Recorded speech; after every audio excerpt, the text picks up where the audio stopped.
Well, hello and welcome to my new business chat show, the chat show that will spark and fuel your own thoughts for your early stage businesses, whether you're in startup or in those early years. And as the entrepreneur's mentor, I support other business owners to start, develop, market, scale, and grow their own business. And with this third series of my podcast, I can't wait to introduce you to business owners that I know, like, and trust to share their journey with you to like I say, help you think about the things that you're going to face during your startup in your early years. And today, I'm really delighted to have Anthony with us. Hi, Anthony. Hi, Mike. How you doing? Brilliant, superb. And as you've probably seen from the previous couple of episodes, I'm hoping you can sort of share some thoughts with us to share your startup journey, your experience that will help others that are listening in to say, okay, well, I can learn from this guy's experience, because what I'm really pleased about having you with us today is you are Oxfordshire's Business of the Year 2023. And that's not an easy award to win. I know some awards people take with a pinch of salt, but the Oxfordshire Business Awards is a prestigious award. So congratulations on that. But first of all, tell us a little bit about your business as it is today and what you offer. So my business is Darcia Logistics. We are a one-stop solution for all logistics needs. We offer pallet and parcel collections from around Oxfordshire to be shipped all over the UK and all over the world. We also offer a sustainable fulfillment. So our fulfillment process is completely plastic free. And that's where we will store people's goods that sell through e-commerce. And then what we will do is pick and pack their orders as they come in through their website. And we will distribute that all over the UK and all over the world as well. And then as a final bow to that, we offer a bespoke same day or courier service. So someone may need something quite expensive, quite awkward, that can't be transported through pallets or parcels, and we would drive that all over the UK and into Europe even if needed. Or we offer things like bespoke routing. So for Amazon, we provide around about 40 routes a day, 7 days a week as part of that offering, and that's where we really started our journey. So yeah, that's us. Fantastic. Great insight to what you do now and how you help other businesses in what you do. So let's take it right back to the start then, sort of like position it. Why did you want to start your own business? What was your motivation?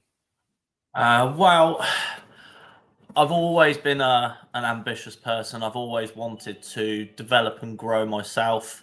I started 17, 18 years ago as a HGV driver in the pallet network. Had a really bad car accident where I was a passenger and broke a bone in my neck, which meant I couldn't pull pallets around anymore. So I went into the waste industry and became a lorry driver as a bin man.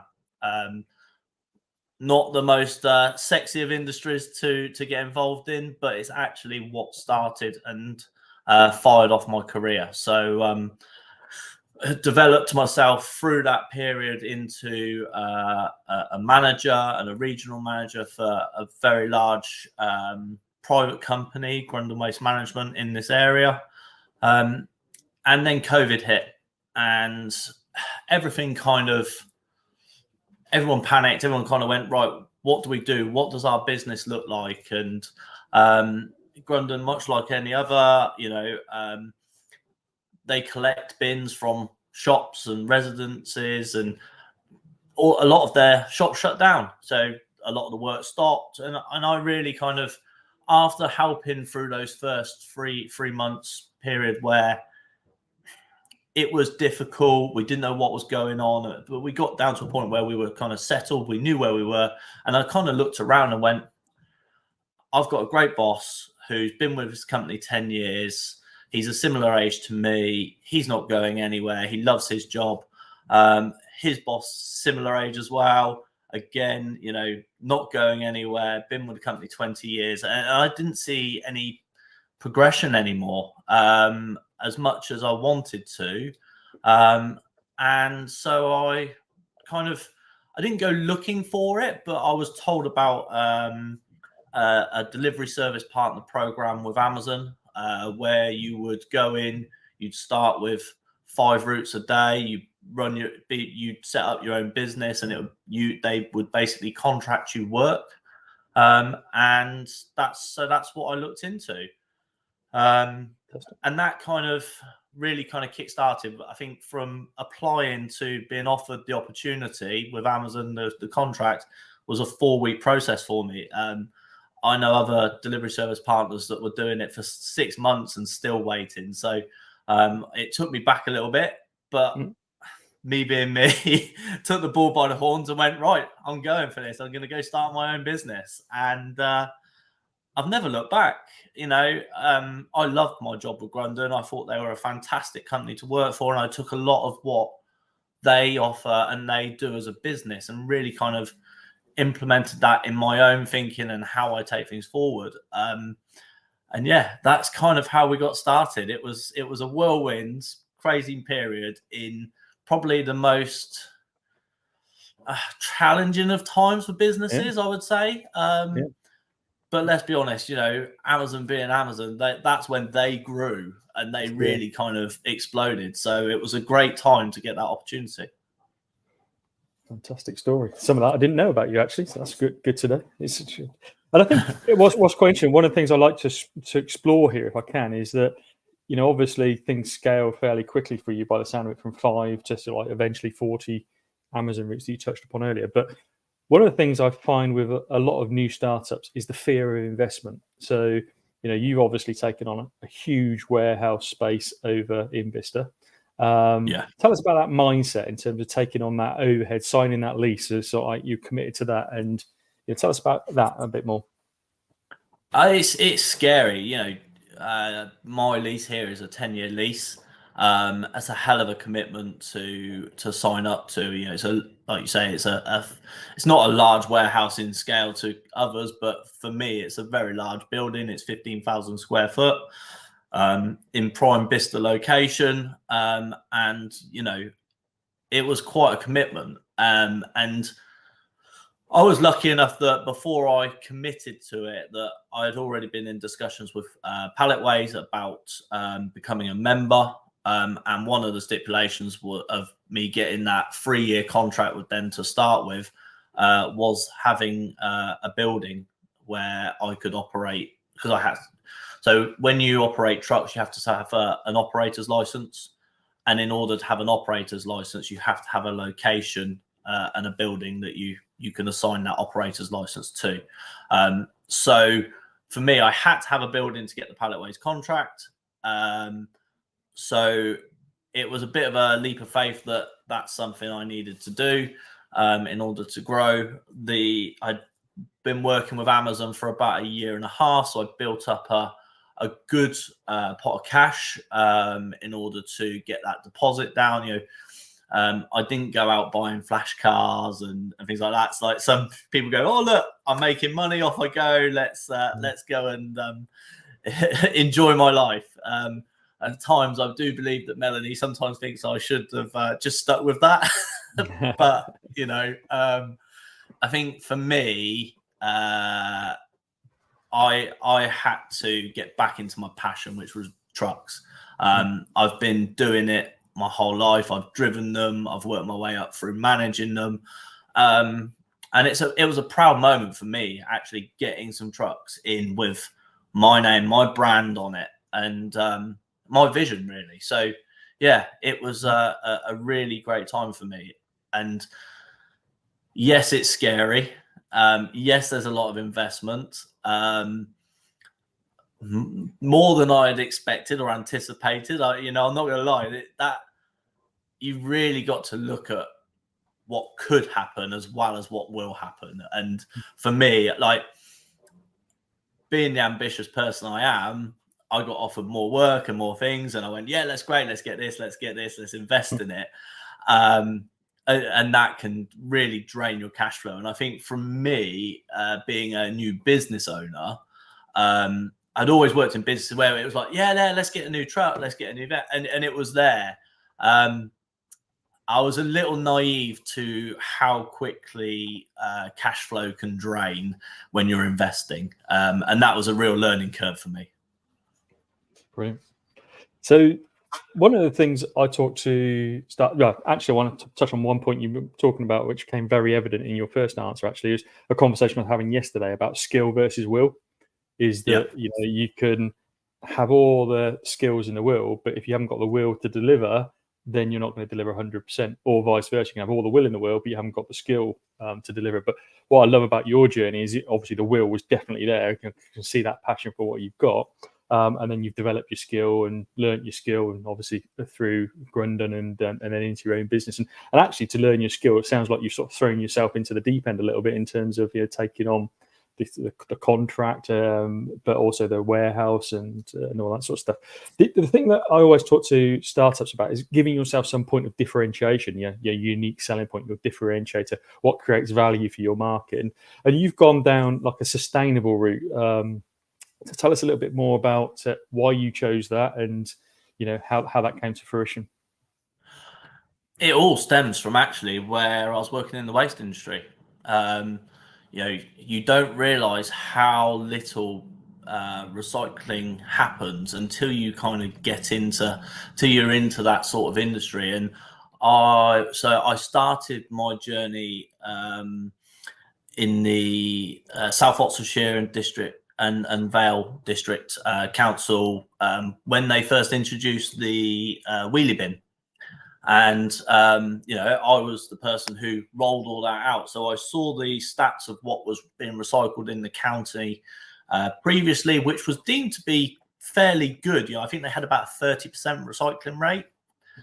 And within the first month of us rolling out the wheelie bins, the recycling rate in the county went to the highest in the country, which was about 65% recycling rate, which was amazing. And, that was where they introduced the food waste. And I really saw that kind of passion and drive for the change in how people went from one point to another. And actually, waste is always the first thing that people think about when sustainable. Reduce your waste, recycle your products, and it did help me a little bit.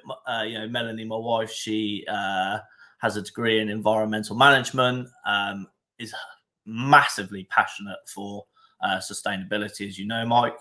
And between us, we became a bit of a driving force for trying to do the right thing. And so when we started the business, obviously we were with Amazon. One of the big pulls was that at some point, they have targets to make all of their vehicles electric, and that's a real big passion. I'm probably one of the few DSPs that are sat there with my hand up going, when am I getting electric vehicles? Because it's a big passion of mine.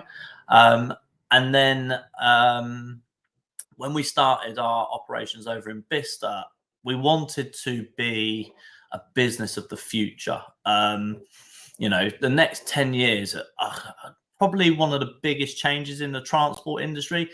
Probably since the horse and cart to the automobile. It's such a huge jump going into alternative fuels and electrification and hydrogen and all the rest of it.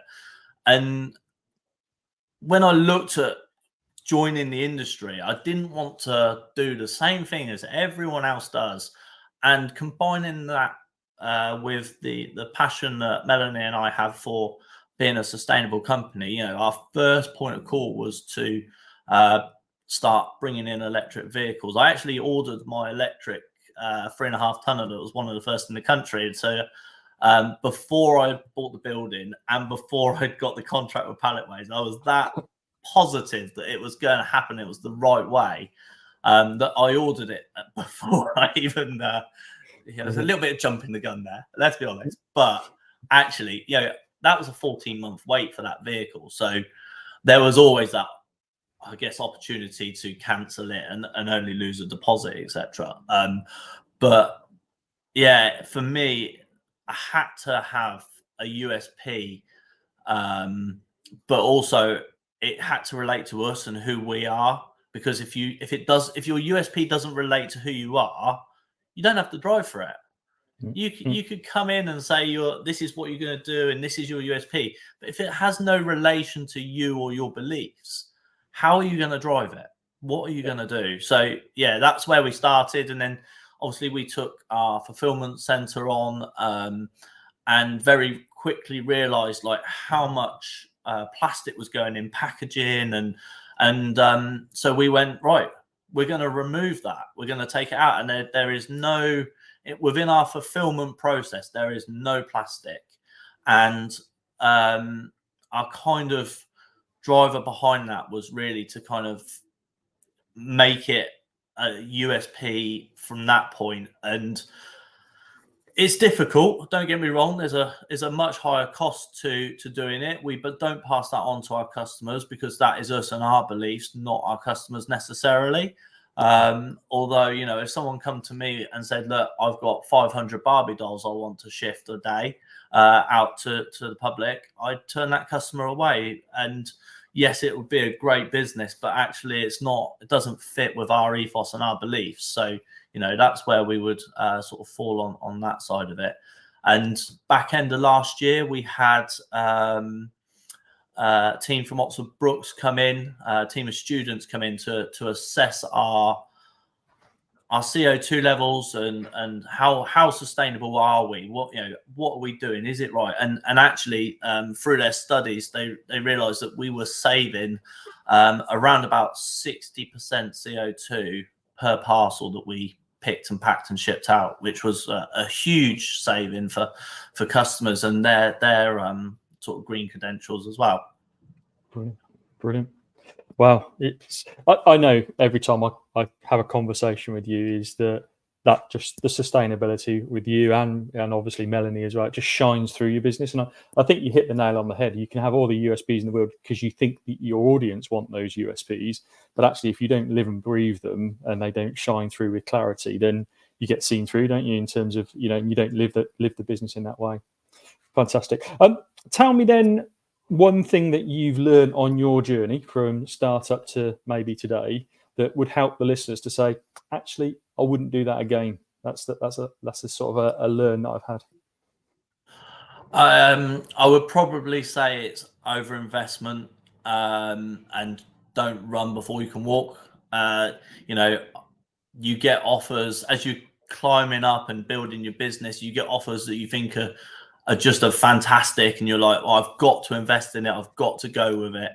And you've got to be aware that actually you've got a cash flow as well. And, you know, you can suddenly, especially if it's high value turnover, you know, our trucks are very expensive. Our turnover is high, and it from someone who's never ran or personally don't have huge finances, you know, I see these numbers and I was like, oh, this is fantastic. I've got all this cash in the bank, and oh yeah, of course I can afford to go and buy that. Yeah. It suddenly drops down very quickly, and it can really catch you by surprise if you're not careful. And I mean, I've worked in large businesses, as I said, with Grundon, where the turnover is these high millions and millions. And I think you just take it for granted that they're just numbers. And, you know, when you look at your personal bank account versus a business bank account, it looks huge. And you just suddenly think, oh yeah, I've got loads of money. It's fine. I can go. But doesn't matter how much is in your bank. You've got to consider every single decision that you make as a business owner before you spend that money. And I think that's a really key thing for us.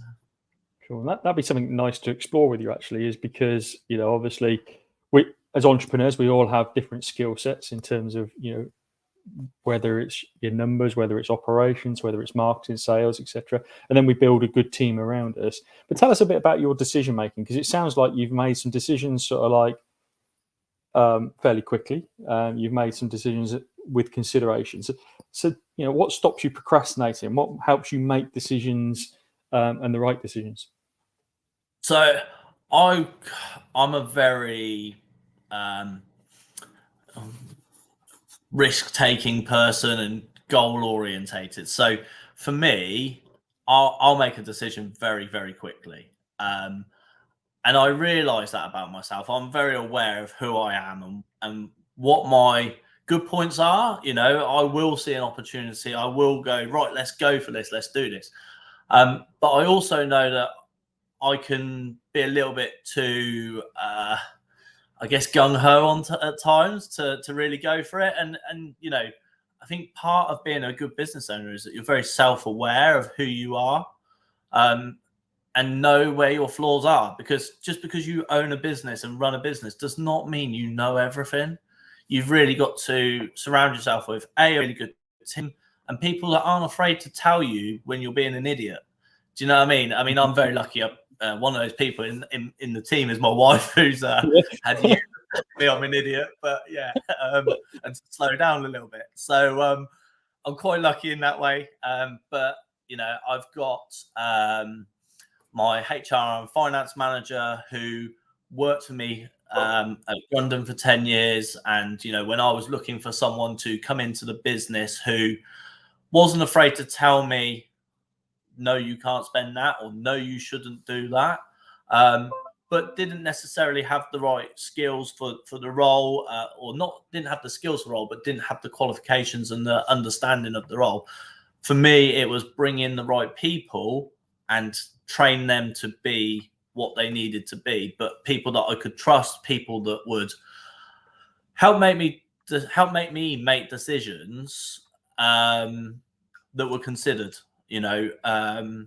We've started over the last year, we've started having monthly team meetings. We've really kind of introduced, and I think putting the right people around you that aren't afraid to tell you when you're doing something wrong, not necessarily doing something wrong, but making a decision quickly rather than considering it more. And I think that's a really positive thing that if you're building a business, is get the right people around you, have the right people in your team, not necessarily just to do the job, but the people who will complement you as a business owner.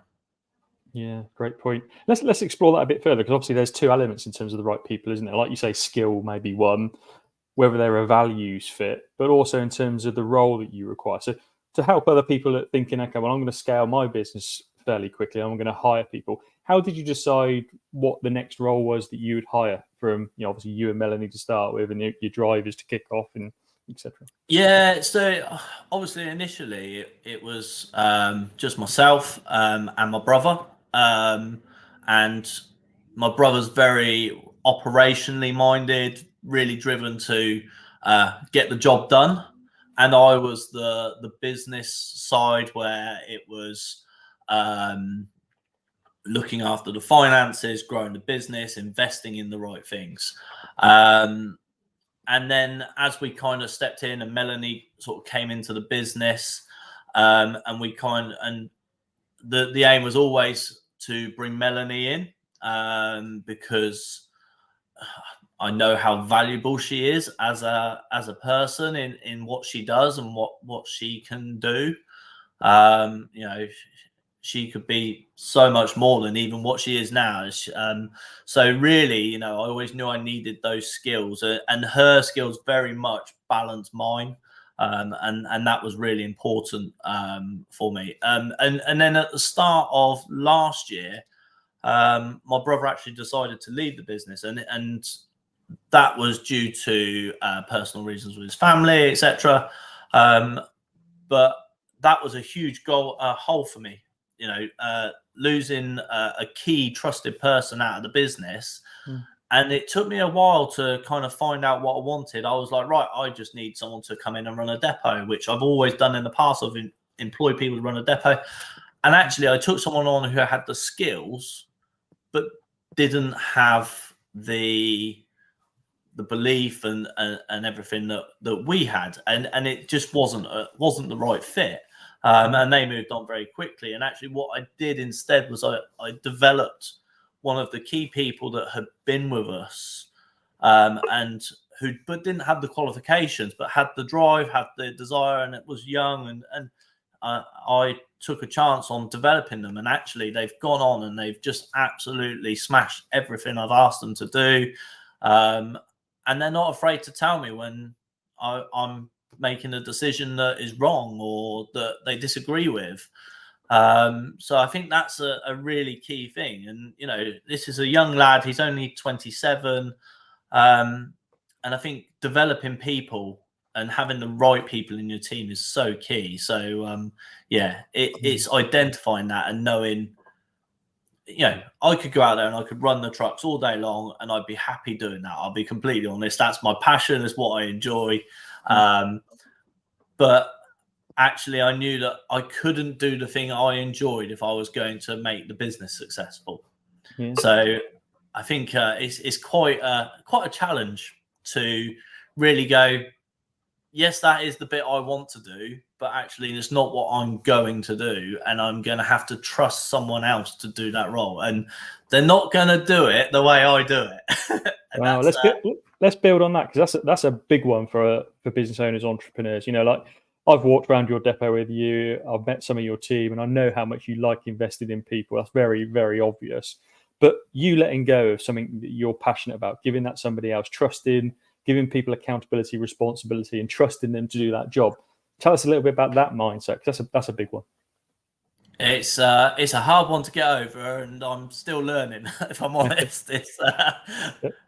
I mean, I was lucky enough that when I was at Grundon that I used to run a depot, and then I had to step away and be a regional manager. So I had that experience of stepping away from the thing you enjoy, but still having involvement in it. And don't get me wrong, you know, I'm still involved day to day. I've gone out there and I've packed boxes. I've gone out there and I've driven trucks.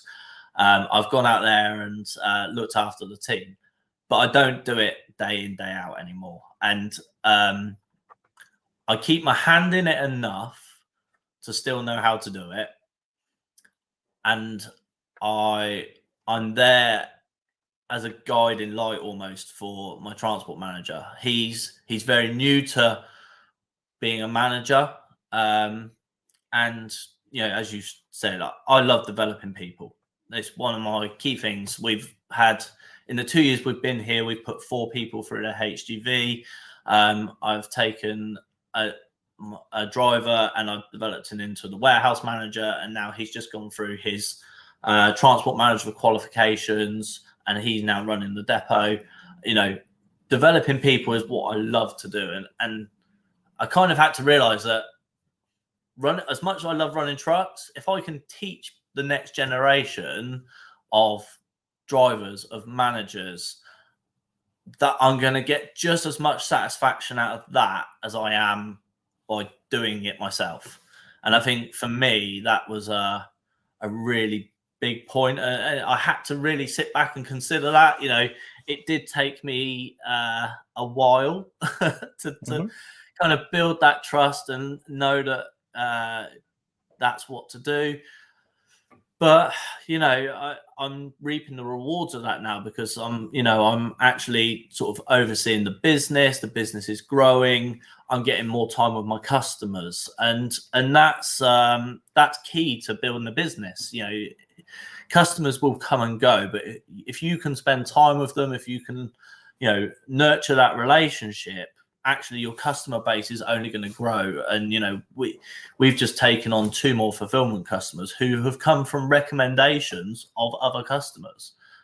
I haven't had to go out and sell. You know, they're coming to us now, and that's a really big thing for us. You know, I know Darren at my bollocks well, and you know, he's a great customer and he loves working with us, and that's a big thing for us is that relationship with our customers, not just our employees.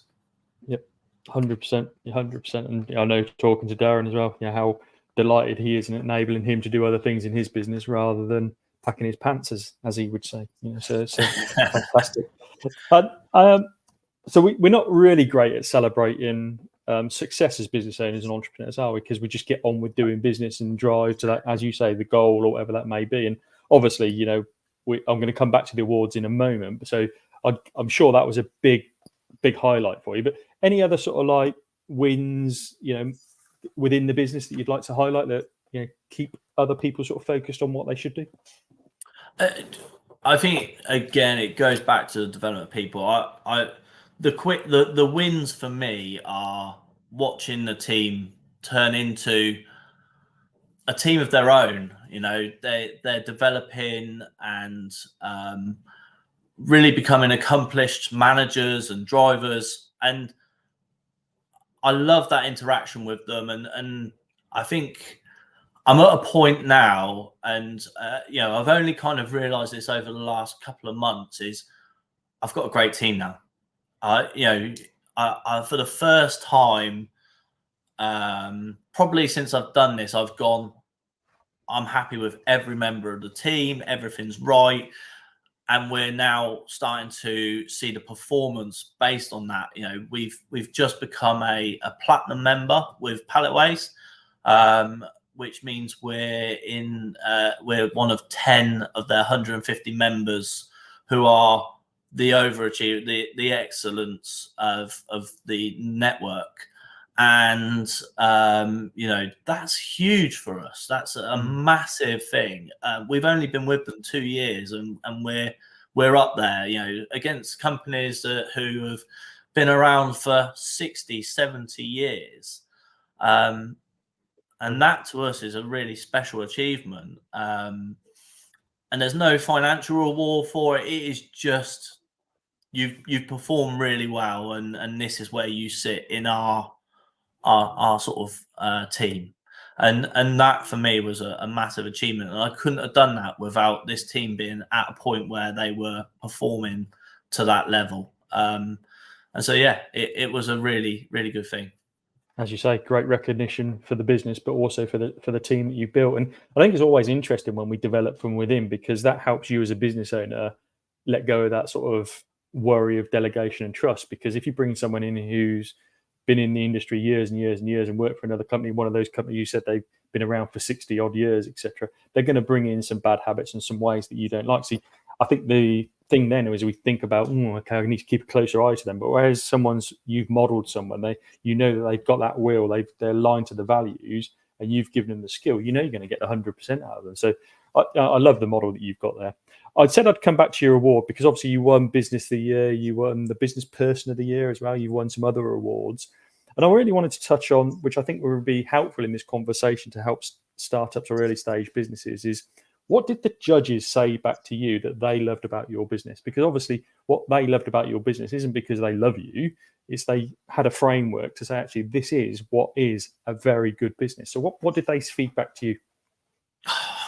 So we were up for 3 awards.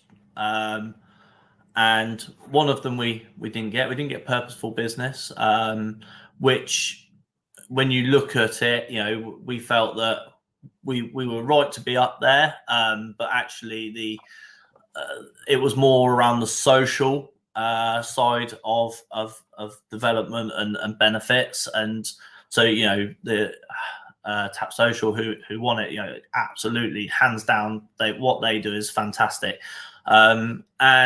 But we did win the New Business Award, and Oxlep were very complimentary of what we do as a new business, and we kind of felt that that's great. That to be recognised as the new business that year was a great achievement for us, and we were like, yeah, do you know what? That's fantastic. And then for later on the evening, we won I won the Business Person of the Year award, and I was up against some great people who, Darren Aston, fantastic guy, great business, and I networked with him. He's a friend, and I felt almost overwhelmed that it was me that was chosen. I wasn't expecting it, and we were celebrating, and suddenly we heard that our name call out as the Business of the Year. We didn't even acknowledge the fact that we were going to be considered for that, because no new business in the 27-year history has ever picked up that award. Yeah. So, to us, we were like, we're a new business. It's great. We've had a really good night. Then Frank Bothwell called out our name, and we're shocked to say the least. I believe I gave him a big hug on stage and it was a little bit emotional. But you did. I did reach out to Frank afterwards and said, look, can we have a chat? And Melanie and I went over to see Frank and kind of had a really good couple of hours sort of insight about what it was about their business and our business and why it was they chose us. And it was really around how we look after our people, what we do with our people, our drive for sustainability, and how we're trying to really sort of change the industry and what we're doing. And it was really humbling to hear, what Frank said was, he felt that he wanted to give me that award, but as part of a judging process. I'm sure you've been involved in that sort of thing before, Mike, that, he went into that room thinking he might need to convince one or two people that's why he wanted to make that decision and stuff. And he said he walked into the room and pretty much everyone in there in that judging process went, yeah, it's Darcia. And that was, for me, I was like, wow, that's huge. That is.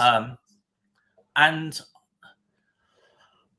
almost for me, afterwards, it took me about 3 months to kind of really for the awards to sink in of what we achieved and how we did. Like, I had a massive inferiority complex, and I went through a bit of imposter syndrome and all the rest of it. And the following Monday after the Friday and the awards, I was back in my warehouse packing up boxes and packing up orders because we had a busy week. I think it was around Father's Day, and it's a big spike for us at that time of year. So I was just out there packing boxes, and everyone's like, "Oh, look at you, all your awards, and you're out there packing boxes." And I'm like, "Yeah," because ultimately the thing that comes first is the business still functions, right? We can't just keep partying on. So and then this year, obviously, we've decided to sponsor the overall business award ourselves, so that we can pass on that sort of experience and knowledge. And